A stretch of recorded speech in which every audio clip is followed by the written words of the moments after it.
Hello and welcome to Warhammer. Today we'll be examining Warcry, the new skirmish combat game set in the Age of Sigmar universe.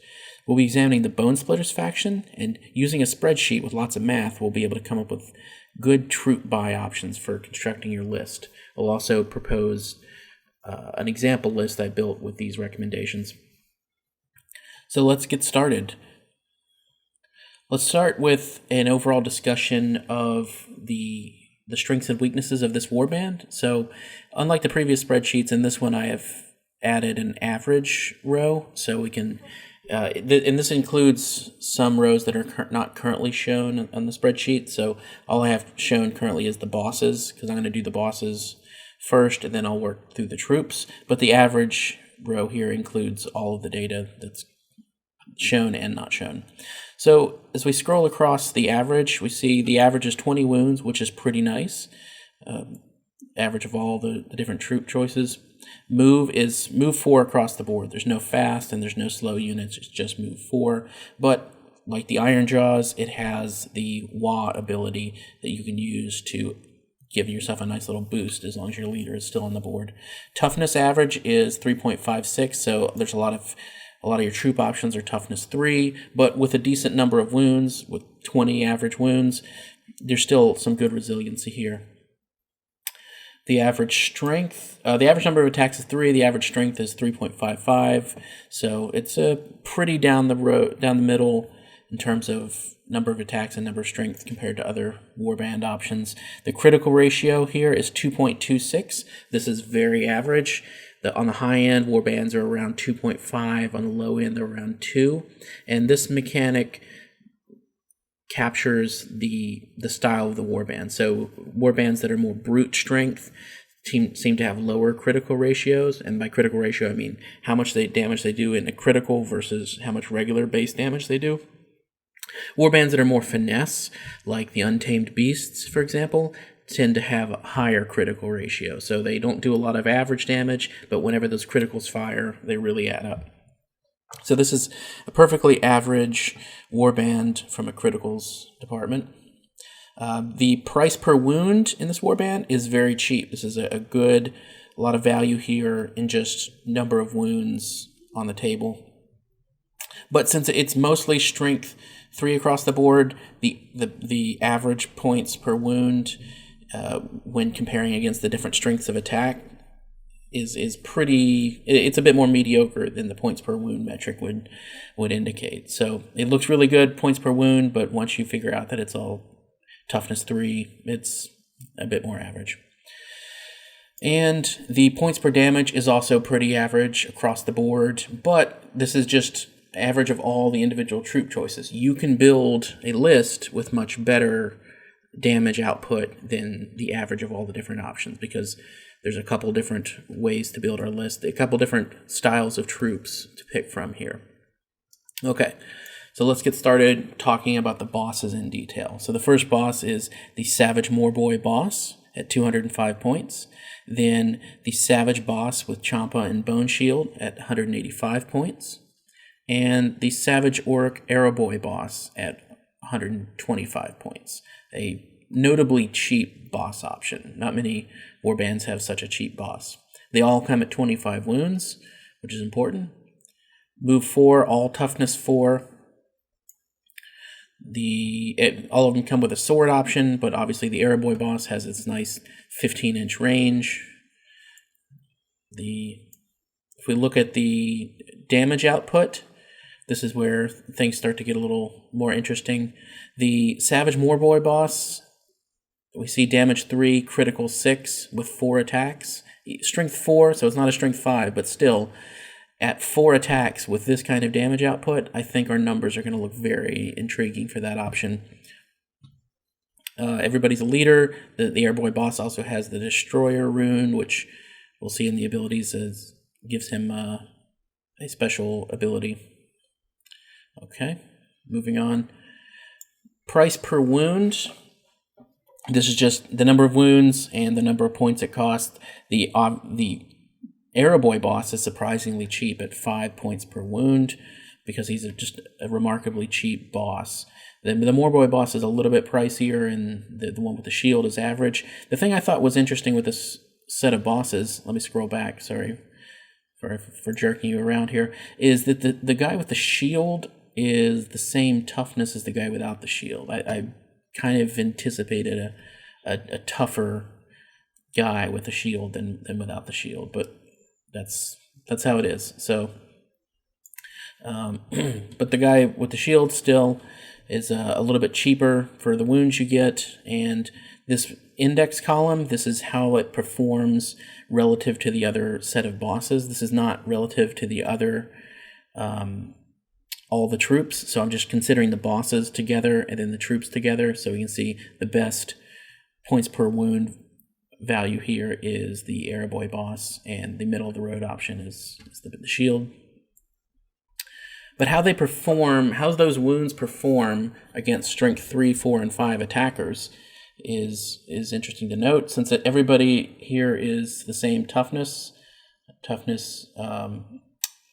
4, then we get consistent, same number of wounds, same 25 wounds, toughness 4, we get the same performance across the board. So everybody is the same 39.17 wounds average. If this is the first video that you've watched of mine, how these columns work is basically, if let's say we're up against an enemy that's dishing out a maximum of 10 wounds per attack, by having a 50 in this column, that's saying that's going to take an average of 5 rounds of combat, or 5 activations of combat for that enemy to score enough wounds on you to kill this model.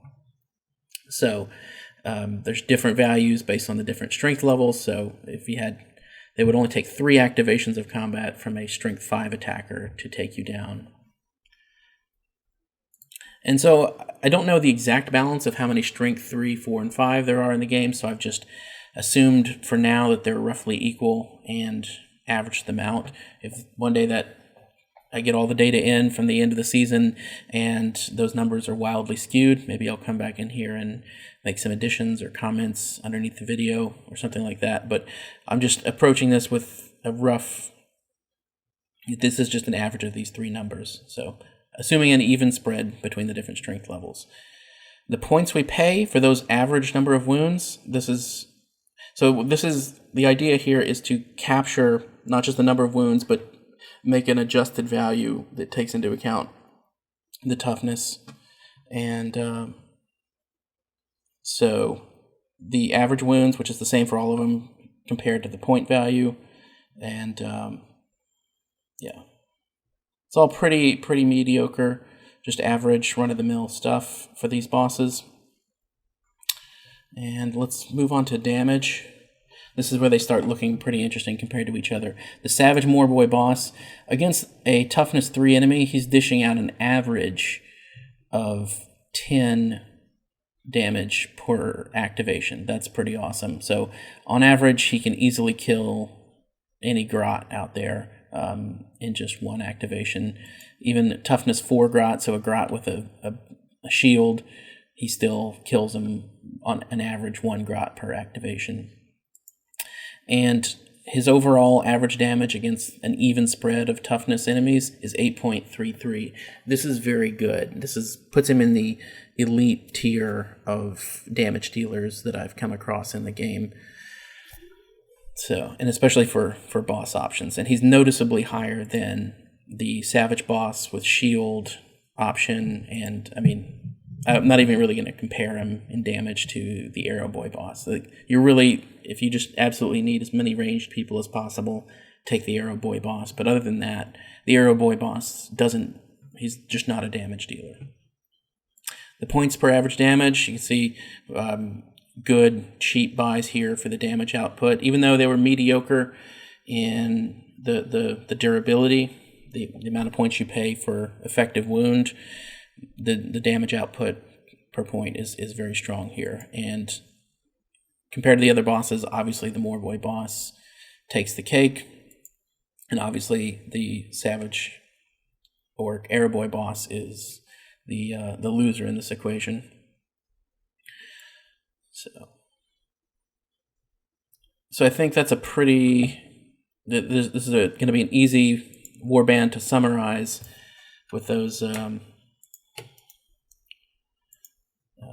very simple middle-of-the-road statistics. There's not a lot of funky things going on here. That's why I think this is a good beginner-friendly warband. There's not a lot of mistakes you can make in the list building process, and there's some easy, clear favorites when it comes to units. So, and I think the strategy of using the warband overall is going to be pretty straightforward and obvious. That's how I like my orcs. It's just straightforward. You go forward, you crump, and you collect teeth and get out of there. Okay, so let me hide. Oh no, I already hit it. Okay, so the savage orc. I'm sorry. The troop options that we have to work with. There's a couple camps here. We have more boys, which would be the savage orc more boy with bone totem, the savage orc more boy. So 2 options of more boys. And then you have the arrow boys. We have 2 options of regular savage orcs. The one with just the champa, and one with the savage sticka, which is the spear. And then we have, I'm really glad they added this in, the big stabbas. I know some people don't like them. I like that unit. I think it's cool looking. It's completely ridiculous. If you play orcs, ridiculous is kind of your thing. So let's walk through these troop options, and we'll compare each pairs of these. So I'm going to compare the more boys together, and I'm going to compare the savage orcs together, and also compare them all with the rest of the troop options. So the cheapest here is the savage orcs with the bone shields, and the arrow boys are also pretty cheap. The more boys are a little bit pricier, and but let's see if they're going to be worth it. The big stabbas are somewhat expensive. This is elite infantry level, 175 points, and the wounds are 30. So I will just add that even if it's a bad buy per points, there's just a good advantage in this game of just having a lot of wounds and being durable. Because that means if let's say you use an entire turn to just move and get into combat, the enemy, it's going to take a fairly strong enemy to dispatch you. So you have a good chance of actually surviving another turn to actually get your attacks off with that troop. Whereas if you have a very low wound model, even if you get into combat, if your enemy can just take you out with one activation and then move on, it doesn't really matter what cheap of a buy you were. If you're not on the table, then you're not on the table. So there's a kind of an inherent built-in advantage of having a lot of wounds and durability. So just keep that in mind with the big stabba. So even if he doesn't work out to be that great of a buy, the fact that he's the only 30 wound option, this is the most wounds available in this warband. Okay, like I said, everything is move 4. No surprises there. The only things that are toughness 4 is our guys here with the bone shield. This is why I was surprised that the boss version with the shield wasn't tougher than the non-shield boss, because that is the case with the troops. Okay. Oops. Okay, the bone totem versus the regular Morboy. Here's the first thing that comes in difference here. The regular Morboy with the bone totem, he has range 3 versus 1, so that's pretty nice. There's a lot of like tactical trickery that can come into play when you're attacking from that far away. I mean, people might accidentally wander into range. You can support from 3 ranks deep. It's pretty nice to have that kind of range. So unless the Morboy is significantly doing more damage than the bone totem version of him, this is pretty intriguing and very nice.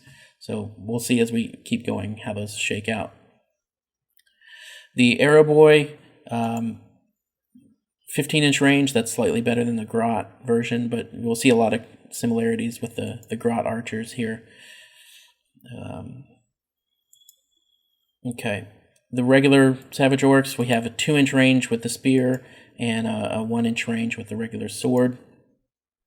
2-inch range means you're going to be able to have these guys 2 layers deep, because the base on these is the 32 millimeters, so it's a little bit over an inch. So with a 2-inch range, you'll be able to have you'll be able to support from behind another Savage Orc in combat.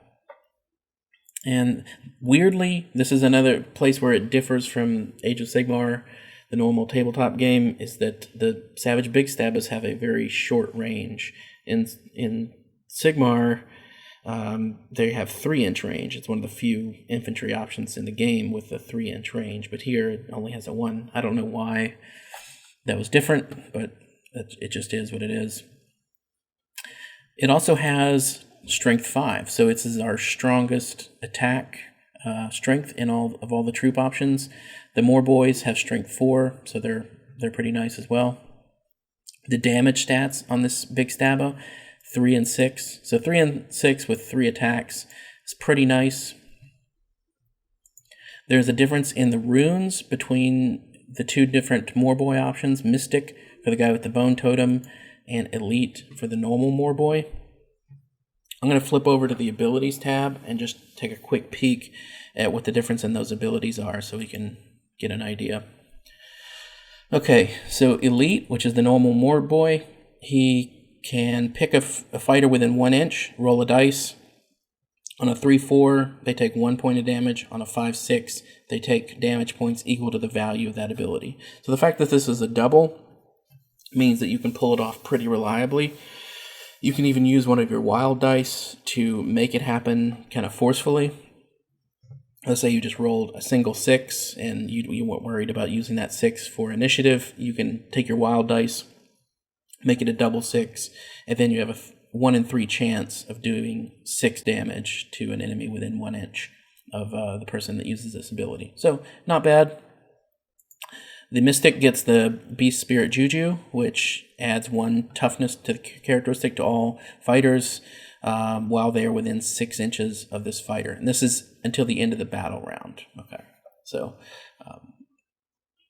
interesting choice of abilities there. I kind of prefer the Mystic ability to this one if I had to choose, just because it's a little bit less random than the 2 Shiv. The 2 Shiv, also, you're not talking about a ton of damage. If you compare this to, from an Orc player standpoint, the Ironjawz Warband, where you have a double ability that is the Duff Up the Big thing that adds, adds 2 to the toughness and 2 to the attacks against things that are 15 wounds or more, I believe. I'm just going off of memory, but that's a massive, massive advantage in combat, and that's a super valuable ability for a double. And both of these aren't anywhere near that tier of value for their ability. I think these are just kind of appropriately priced doubles. You know, it's like, yeah, you can do a little bit of damage. You can add 1 toughness, which doesn't move the needle a ton in terms of durability, but it's nice. All right, going back to the spreadsheet here, let's move on and talk about the wounds, price per wound, and all that. Oops. So the Morboy options, they are obviously a little bit more expensive for the wounds, and this is how this warband shakes down, is that the Morboys, they're more expensive for their wounds, but they're very cheap for their damage. Their damage output is good, and they're expensive for the wounds. The other guys, the normal Savage Orcs, they're very cheap for their wounds and their durability, and their damage output is pretty bad, and it's expensive for their points. So you have those 2 options, really, and I'm not mixing in the Arrow Boys into that equation. Range combat, like I said in some other videos, I don't have a good grasp of how it affects the game tactically yet, so how you personally score and weigh ranged combat, you can use your own intuition on that. It's hard to quantify in a spreadsheet at this point. Okay. The Savage Big Sabbas have surprisingly good points per wound, and they're a little bit above average for the entire warband, so that's really good. And we can see they can soak up a lot of damage. An average, here we go, average wounds 39. So if you have something that does a maximum of 10 wounds per activation, it's going to take it 4. It's it's going to take it 2 full rounds of combat to take down a team of big stabbers. They have a good price per average wound, so if you take the 175 and factor in this number here, it's still pretty good value. Not quite as good a value as the guys with the shield, but then again, the shield is really their only game. That's the only reason that you're bringing them in your warband, if you're bringing them. The regular Morboy options are a bit pricier. Not terrible, but not great. Okay. Let's look at damage. Everybody's favorite topic. So how much damage this warband does against toughness 3, against toughness 4, and against toughness 5 on average. So we see, well, I'm just going to jump right to the good stuff here. Savage Big Stabbers just dish out punishment like crazy. 7 average damage is really, really nice. That's puts them at a top tier damage output, and it's across the board because it's strength 5. It's just very consistent high damage output, and it's cheap. So at 25 points per average damage is a nice price to pay. That makes them the best average points per damage in the entire warband. So they're clear winner in the damage department, and like I said, they are not bad in the points per wound department either. Pretty solid. So nice hefty amount of wounds, which I said was important. Nice price per wounds, nice price per damage, and nice just actual heavy damage output. In your warband, I think every warband should have at least some option to just deal a lot of damage. You might see some numbers here and be like, oh, one of these things is really good. I'll just spam a bunch of these really weak little units. But there's times in the game, since you only have a certain number of turns, when you just need to dispatch some key fighters very quickly, and that's where your heavy damage dealers come in. So every warband should have some way to dish out damage, and Big Stabbers is one of those ways. So you have your Morboy boss, which is, you can only bring one of them, and you have the Savage Big Stabbers, which are very good at damage. Everything else varies. So obviously the two Morboy options are pretty good damage output. This is pretty average for the game as far as like just good damage dealing infantry. The regular Savage Orcs are pretty bad. So once again, the normal weapon guy is a pretty bad damage dealer, 2.33 average, and the spear version of that is just terrible. I mean, this is just garbage damage output. It's the same amount of damage that the Arrow Boy is shooting from 15 inches away. And luckily here it is a good cost savings over the Arrow Boy. I think I noted in the Gloomspite Gets warband that the Arrow Boy, the arrow shooting guy was cheaper than the spear guy. So it's like if you wanted range and you wanted this garbage output and damage,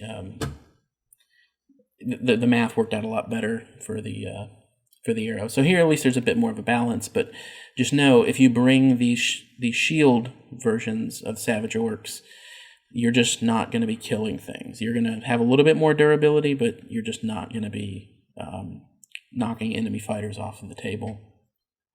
Savage Morboys, you can kill people with these kind of damage outputs. And the price per average damage and the Warband Index, the Warband Index, this was recommended by a Reddit user to show you the weight of how it compares to the rest of the warband. Although in this case, like the colors pretty much match up with the points per average damage. So in this, it would mean a 1.0 in this column would be it's completely average with the rest of the warband. Anything lower means it's a better buy, and anything above 1 means it's a worse buy compared to the rest of the warband. So pretty simple to grasp the overall list building values in this. Like I said, more boys, good damage, kind of expensive wounds. Shield guys, good wounds, basically no damage output. And Big Stabbers is just the best of both worlds. You get great damage output You get good price per wounds, good price per damage. Just everything's good. I don't see any drawback. I checked and double checked the stats on the Savage Big Stabbers just to make sure I wasn't missing something. And it's exactly what I have listed here. They're just a very good buy. So, so one thing I did want to mention is the Arrow Boys being such a bad damage dealer here. Like I said, it remains to be seen how damage factors in tactically, how to use it well. I haven't seen it personally yet, but I have hopes that somebody will make it effective.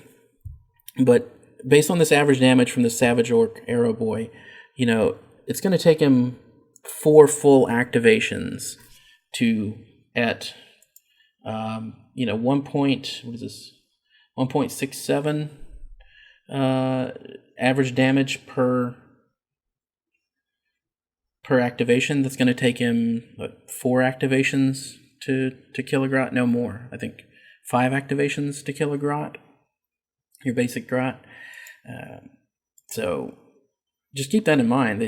You would need a whole lot of these guys to really move the needle in terms of what you're killing. If you're up against warbands with guys with 20 or more wounds, you just can't bring 20 or 30 of these guys that you might need. That mass arrow volley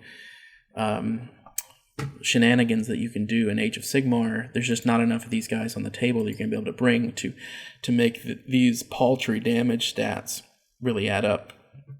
So there is an ability where they can add 1 to their number of attacks, which could move the needle slightly, but it's not going to turn this from a bad damage stat into a good one. It'll take it from bad to almost slightly less bad, but not good. So my MVPs for this warband, it's going to be no surprise. Let me unhide all my bosses. My MVP is going to be the Savage Moorboy boss because of his excellent damage output and without really sacrificing much in the way of durability. So his durability is, his price per durability, he's going to stick around just as long as the other options, and he's in the same ballpark when it comes to points per effective wound that he can take. But he's just off the charts better of an option when it comes to the damage he's outputting and the price you're paying for that damage output. So Savage Moorboy boss is that's going to be the leader of my warband. And when it comes to elite infantry, no surprise, it's going to be Savage Big Stabbers. I think every Bonesplitterz warband should take at least one of these, and you should probably think hard about taking 2. So I'm going to take 1 Savage Moorboy boss and 2 Big Stabbers, and I wouldn't drown too many points into elite infantry. So I think I'm going to cap myself at 2, but they're just such a good buy.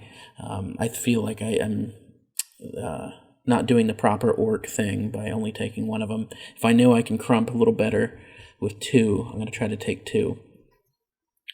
And for the rest of my warband, so that's 1 boss, 2 Big Stabbers, I'm going to take 4 of the Moorboys, and I'm going to split it between 2 of the Moorboys with the bone totems and 2 of the regular Moorboys, just because I like the ratio of damage they output to the wounds that they take. So they're okay. I mean, I'm not really throwing my warband away with poor durability. Like, they're still going to take some damage. It's just a little bit pricier than the shield guys, but they're actually able to dispatch enemies, whereas the shield guys just aren't going to do anything in that department. So if I have to make a choice, this ultimatum between durability and doing damage, I'm going to role play it. I'm going to take the orc way out, and I'm going to take the damage dealers with me. So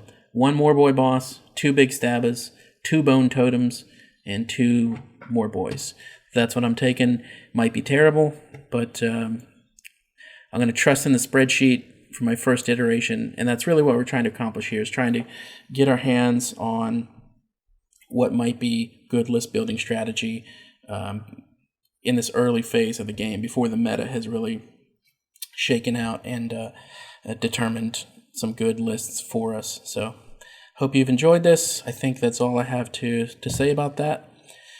So the next videos, since I'm all done with the Destruction faction, unfortunately there's no other Orc factions or Goblin factions yet, so I will be moving over to the Chaos factions next. I think I will do the Iron Golems or the Untamed Beasts next. If you have any preferences, let me know in the comments, and I'll try to tackle that next. Thanks.